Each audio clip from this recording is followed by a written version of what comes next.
This is Chris Kelly with your Core Complete Workout A walkthrough. For our Workout A, we begin with our warm-up circuit. Alright, so the first thing that we want to do is do a proper warm-up to help to mobilize the areas that we're going to work or that we're going to stress during this workout. So the first exercise that we've got is called Prone Spider-Man. And what I want you to do with this is just come into a push-up position. You're going to get one leg way out to the side. You're going to take the outside elbow, just reach down to the ground, pause for 1 or 2 seconds, and come back up. Alright, I'm looking for 10 reps on each side. You should feel kind of a stretch here in the groin as well as a stretch here in the front of the back leg. Alright, now to make this exercise a little bit easier, if you have kind of a hard time getting into this weird contorted position, you can just bring one knee to the ground, turn this way, you can see me a little bit better here, and do the same thing. Alright, now as you progress, you just come into this push-up position, kind of hold your weight there. Alright, obviously I'm looking for 10 for each side, and then we are going to move into our next exercise, which is a rock back. Alright, with this, I'm simply going to come into this sort of on all fours position here.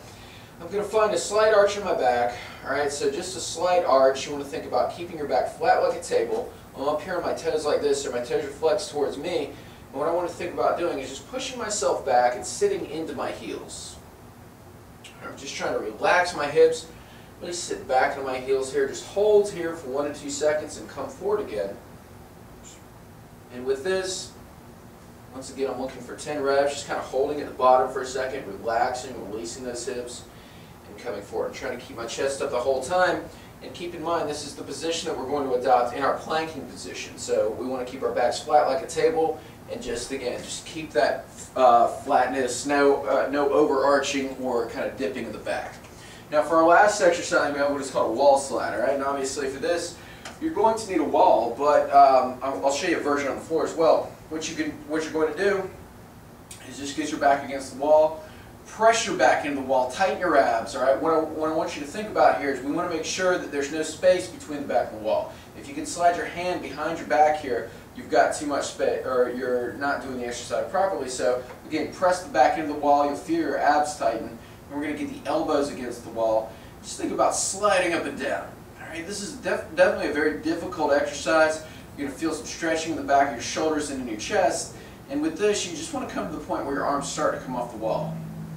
Alright, that's kind of the end of your range of motion. And with each rep, I'm just trying to get a little bit higher. So by the end, I have a little bit more range of motion.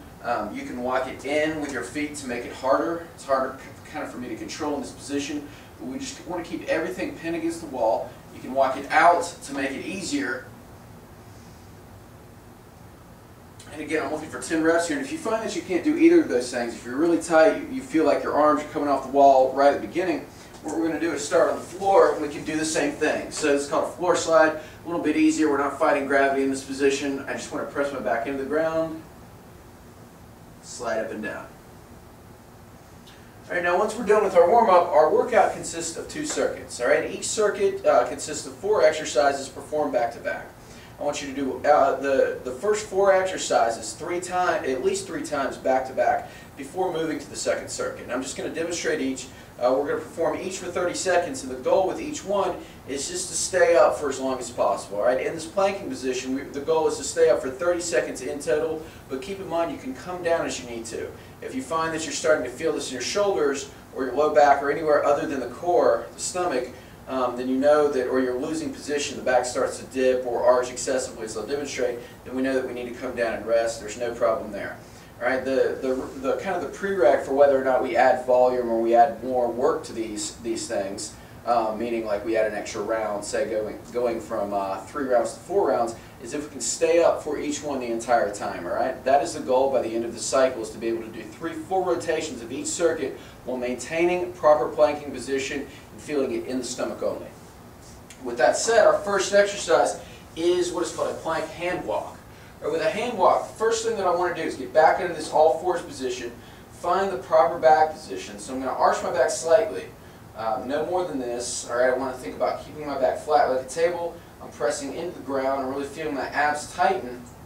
I'm going to come into this push-up position. What I want to do is just walk forward, really pause. I'm going to hold for a 3 count at the top here. 1, 2, 3, and walk back. I'm really trying to emphasize slow, controlled movement with this, because the faster we move, the more we're going to get this in our arms and our legs and kind of shrug the shoulders and do things that we don't want to do. So I only want to move my arms and keep the back flat. So we're actually trying to resist motion, resist excessive rotation or arching or dipping of the torso. And just try to think about being flat like a table, not moving that back, moving slowly, giving it a 1, 2, 3 count. Come back. 1, 2, 3. 1, 2, 3. Just like that. So while you can kind of be counting in your head as the intervals are playing. But again, that is the goal. Move slowly. That's going to ensure that we get that in the proper areas. Now for our next exercise, we have a sideline leg lift. Right? This can either be performed in kind of a freestanding position here where I don't have any support by just putting this top leg behind, or this top leg behind this bottom leg here. All right? So what I'm trying to do is just move slowly, keeping my hands here, making sure that we're getting this here, this muscle right behind kind of the lateral butt cheek here, versus the front of the leg or anywhere else. All right? I'm trying to keep this up in the air the entire time. I'm trying not to let this drop onto my foot. And again, I'm just holding, or I'm just performing this exercise for 30 seconds. Now with this exercise can also be done against the wall by simply pressing the heel into the wall and just sliding up and down. This will really ratchet up the tension and make sure that we're getting this in the right area. Just make sure to really press that back into the wall, tighten the abs as always. This is core complete. And just keep this off the bottom foot here. Alright, now for our last planking exercise, and you're going to do that on both sides, then we're going to move into our last planking exercise, which once again takes us into this push-up position. I'm just tucking one knee to my chest, giving it a 1, 2, 3 count. Tucking my knee to my chest, giving it a 1, 2, 3 count.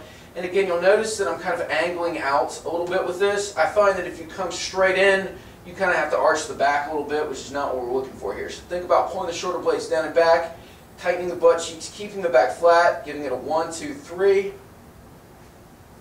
1, 2, 3. Move slowly, you're going to get more success. We're not counting reps here, we're trying to stay up the entire time with proper form, so keep that in mind. Now our next circuit also consists of 4 exercises. And our first exercise here is what is called a side plank with an arm sweep. Right? And with this, we can perform this in 2 positions. Right? The easier position would be a bent leg side plank. Right? And with this, I'm trying to just really press this arm down into the ground, stick my chest out, come up into the side plank position here, reach and rotate up, come down, kind of press into my hand a little bit, give it a little bit of pressure. But again, 1, 2, 3 counts, come down, press into the ground. 1, 2, 3, press into the ground. What this pressing into the ground is doing is just help to give you a little bit more stability, kind of help to tighten the abs. All right, now to make this harder, we can just straighten the legs out, stacking one leg in front here. I'm coming up. 1, 2, 3, stay up. 1, 2, 3, stay up. Now with the side plank exercise, the common errors that we'll see is kind of rotation of the torso under, or not extending the torso fully up, or shrugging the shoulder like that. All of these compensations can be worked on by simply coming up to a wall, by pressing the back into the wall in the same manner as we did our sideline leg lift here. And again, raising up, because literally the wall is just keeping me straight in this position. It's not allowing me to kind of deviate, and it's helping to take some pressure off of my shoulder. And for somebody that is feeling this in the shoulder, this is a great alternative. Again, use the wall as necessary. Come down as you need to. Eventually the goal would be to progress off of the wall, but use it for as long as you need to. It's a great backstop to help us to focus on the core versus anything else.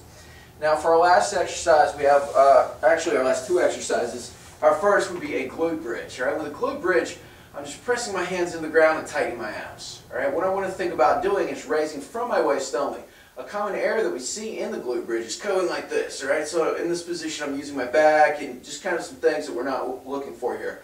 I want to focus on below my waist, on my butt only. So I'm pressing my back into the ground, I'm tightening my abs, I'm raising from my hips only, coming up onto my heels here, and really focusing on just squeezing my butt cheeks together. All right, now with this, if you start to feel this in your hamstrings at all, you can just lower down a little bit or just stop and hold. Again, the goal here is just to be able to hold in this position for a period of 30 seconds.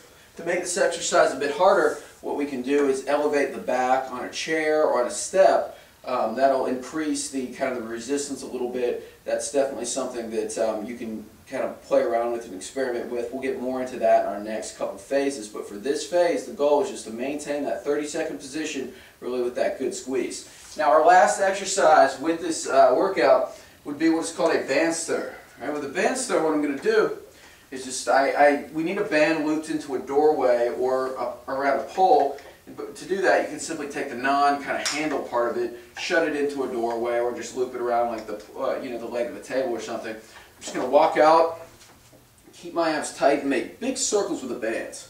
All right, I'm doing this for 30 seconds. With this, the goal is to not rotate back towards the pole. All right, I'm trying to resist movement, keep everything straight, and just perform this for 30 seconds on each side. So once again, 30 seconds for each exercise, 3 rounds for each circuit, and that is your workout A.